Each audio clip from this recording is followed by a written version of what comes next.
Welcome to the Week in Review. This is Fed Razak, Senior Trading Strategist here at CMTrading, and we're reviewing the week of August 25th to August 29th of 2025. So looking at the biggest event of the week, it's really the bank sector in the US that just rolled higher. Some of them making all-time new highs, some just hanging on their all-time new highs, and some making new yearly highs as well. Now looking at the rest of the market, starting out with the Forex symbols, the US dollar specifically was stronger this past week versus the Canadian dollar and the Japanese yen. Now looking at the indices, the Dow Jones and the NASDAQ just hovering around their highs, okay, or right off their highs, but still showing some tremendous strength. And looking at commodities, so gold and natural gas pivot higher this past week.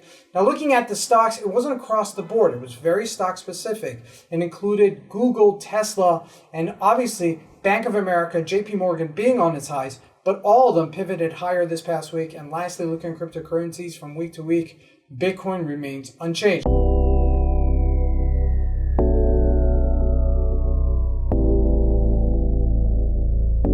Now looking at the upcoming major economic events of this week. So this week we start out on September 1st.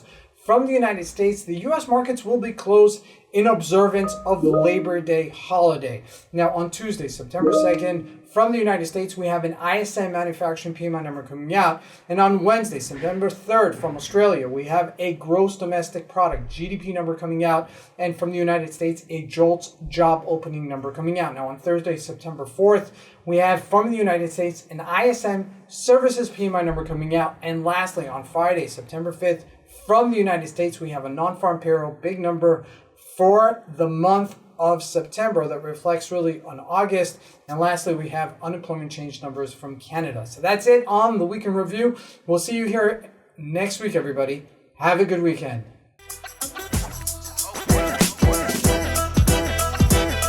My advice, this is the best time to trade.